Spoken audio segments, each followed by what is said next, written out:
How's it going, guys? Thomas Draven here, back again for another video, and in this one we are doing the annual guitar collection video. So I remember doing kind of an updated collection about 10 months ago, but the actual 2020 guitar collection video was around a year ago, so I guess now is the best time to show you guys what I've got in the collection, everything that I've been working on, at least when it comes to guitars, and show you guys some cool stuff. So here we go. So starting off with something that's familiar, we have my Epiphone Acoustic guitar. This guitar doesn't get a lot of playtime compared to my electrics, but it's always there, especially if we need it for recording, stuff like that, or if I'm doing some sort of acoustic cover stuff. This Epiphone Acoustic just has so much mojo for such an inexpensive guitar.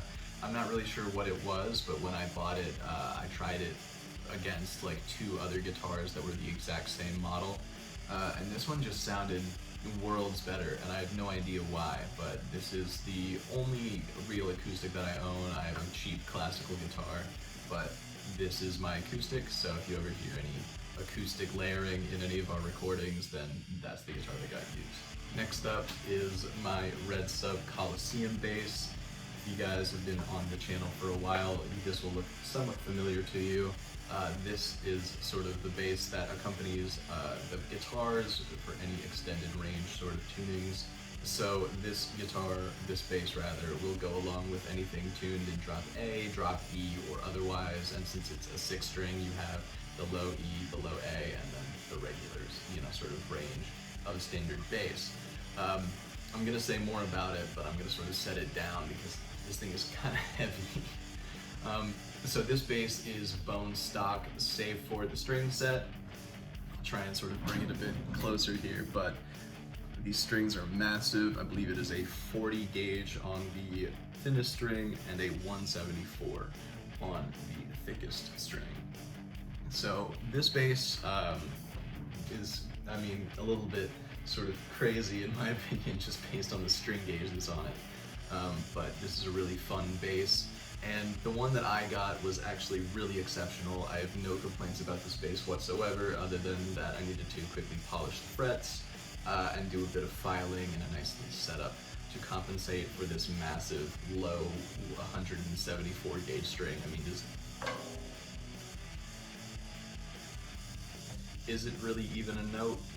Who knows, but this is what we use for all of our low tunings.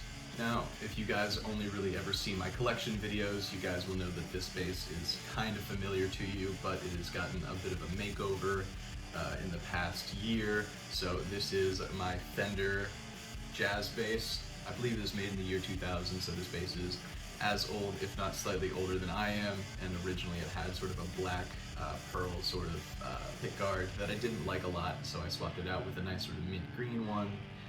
And swapped out the pickups for these super beefy Wilkinson pickups. So this is kind of like the studio queen bass.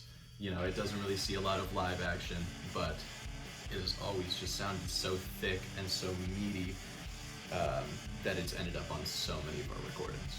Moving on, we have the first headless guitar of the video. This is a 10S Ghost. This is one of the prototypes that I scored last year, probably around the same time that the 2020 guitar collection video came out, hence why it was in the update. But this guitar is so sick. It's now got Fishman Fluence pickups, the Tosin Abazu set, and this is the guitar that I use for all of our drop E stuff because my hands aren't that big, and so using something like an 8-string has never been super comfortable for me. They never really felt particularly natural. So I just went with a Fan Fret 6, and this guitar absolutely gents. And again, if you follow the channel, this guitar will look very familiar to you. This is my Chapman ML1 RS, ML1 RS7, something like that. I don't remember the actual model name, but this is a prototype of the Rob Scallon 7-string signature guitar that I won from Rob in a charity raffle, which was just super cool, and I love this guitar so much, and I will never get rid of it. That being said, in the past year, I've done a couple different modifications. I swapped out the stock pickups for a Seymour Duncan Sentient and Pegasus Sentient? something like that. Pegasus sentient pickups, I don't remember which is which. But then I ditched the push-pull coil split, so this currently isn't wired, but we have a 5-way selector switch in lieu of the 3-way switch. And of course it has a Floyd Rose, just because you know, a lot of people talk shit about Floyd Rose guitars and Floyd Rose bridges, but I personally think that they're such a cool tool when it comes to writing, that I really enjoy having a trem on my guitars now. Like, if possible, I like having guitars with trem, just because it's so fun as a writing tool, and you have so many new possibilities that sort of open up to you when you have a trem.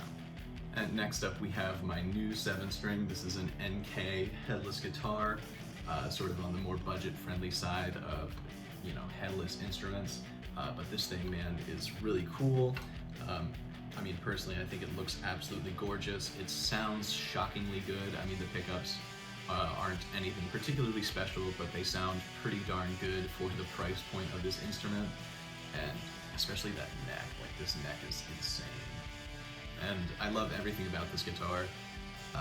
Only slight issue is the pickups, but that's just because I'm very picky about pickups. But otherwise, it is totally passable as like a really sick headless instrument for somebody who wants to do drop A or just 7-string stuff in general. This next guitar is kind of interesting because at the moment it's not really put together yet, but I'm still waiting on a couple parts to show up at my door so I can actually take the time to finish working on this guitar. But this is the Gear 4 Music double neck 12-string, 6-string double neck guitar. Some interesting details about that. If you saw my initial review, I was bummed that it didn't have the neck selector switch, which was one of the reasons why I really wanted to get the double neck, because you can do a lot of cool sort of effects when you have the neck selector switch. And so I emailed the company saying that mine didn't have it, even though it was mentioned in the listing and in the pictures, and they essentially said, oops, it's not a feature on there anymore. You can send it back if you want to, but we need to update the product page. So that's super unfortunate, but what I learned upon taking off the pickguard is that they still routed it for the control switch. So I don't really particularly understand what their motive was for removing it, but it's still routed for it. So I have the pickguard sitting over there on the floor, and I've drilled out a hole for the selector switch and put one in. So we have a couple things going on with this soon once I get all the parts, but we're gonna have GFS electronics with a couple of, you know, like Alnico telly pickups in the neck and a couple of like hot rail humbuckers in the bridge, which I think is gonna be super cool. Gonna have the neck selector switch and then the 2 different control panels for both necks. Still need to wire that up, still waiting on some neck pickups, but this guitar is going to be a winner, I promise. As disappointing as it was that it wasn't what I wanted out of the box, we're gonna turn it into everything I want it to be. So next up we have this Harley Benton Dullahan guitar. This is my guitar that I use in open D tuning, so that's why we have the capo there. And it doesn't get a ton of use now since then, but that's mostly because of the gigs that we're preparing for. I don't have a lot of songs in open D. So this is a Harley Benton Dullahan, but it's obviously been modified quite a bit. Originally it was matte black, and I think matte black guitars are super boring just visually, unless they have like, you know, nice gold hardware or something cool about it like that. I just think matte black with like black hardware, for the most part, is usually pretty boring. I'm about to contradict myself in like 2 seconds, but we're getting there. So I just wasn't like visually in love with it, so I decided to make it shell pink, and it turned out pretty good.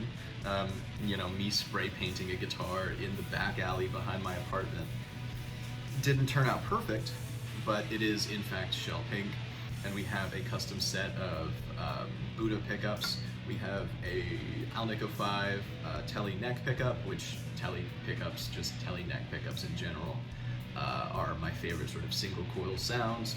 And then we have an Alnico 8 humbucker in the bridge. So you have like chime and clarity and super like nice, really open sounding, a lot of ring, a lot of sustain. And then you flip it into the bridge position and it's just chunk and grit, and it sounds fantastic. And then we don't actually have any volume knobs, we just have an on-off button down here, and then a momentary kill switch there for any sort of like stuttering effects. So I know I just said that I really dislike matte black guitars with like black hardware because I think they're kind of boring. This guitar, however, is the exception because it's very special and it's very, very cool. So what we have here is a Legator, I think it's G6P, something like that, G6P, G6FP, something like that. But it's special and it's unique because it's actually a G6 PT, which means it has a trem. I don't know why they don't put more of these trems on their headless guitars because I think it's just such a sick appointment. And I mean, if you don't like trems, you can just, you know, block it off and it's fine. But this has a hip shot bridge, and you know, again, I love the necks on these guitars. Like, I think it's mahogany and maple. And so the reason I don't think this looks boring is because you have the sort of open grain finish, and I think it's just so spectacular to look at. I mean, while it's not the most, you know, sort of bright and brilliant color, just the aesthetic of the open grain of the wood makes it so brilliant, and the tuning stability with this trem is surprisingly amazing. Like, I set it up for drop D because that's what I needed it for, and since setting it up and tuning it to drop D, it hasn't moved, and I've been abusing this trem so much. So this is totally bone stock. The pickups actually are really, really nice. I was thinking I was going to have to swap them out, but I might not end up doing that just for the sake of the fact that I really like them. And yeah, this is my latest sort of acquisition. This is my Legator Ghost headless guitar. And of course, last but not least, you guys knew this was coming. This is my number one. This is my 10S custom guitar, aka the Lowlife. After my band Low Life Tea Party, you should check this out because we're pretty damn cool. There's shameless plugs all day long. So this is my custom guitar, of which has made it into numerous videos, and you guys have seen before. It's totally gorgeous, totally beautiful. I love every aspect of this guitar. And I have done nothing to this since I got it. The only thing I've had to do since getting it in, gosh, I guess it was January or February of 2020. The only thing I've ever had to do to this was swap out the 9-volt battery for the Fishman from its pickups. But otherwise, this guitar has stayed entirely the same. I mean, naturally, I've restrung it a few times because I'm not crazy like that, but you know, I haven't done any actual mods because, I mean, this guitar is just perfect. So there you have it, guys. That is my guitar collection for the year 2021. Naturally, if we have any more, you know, sort of gear purchases, you'll see them on the channel. But I mean, I guess the theme for this year is I've just been buying a lot of headless guitars, and I mean, you know, who knows? I might try and find some hardware and cut the heads off of the double neck guitar, or maybe try and convert the 6-string bass into a headless as well, just because I can. But until then, that is all the guitars that I own currently, and I hope you guys have enjoyed. So feel free to leave a like, comment, and subscribe. Check out my band. All of those links are going to be in the description down below, and I hope you have a wonderful day. Peace.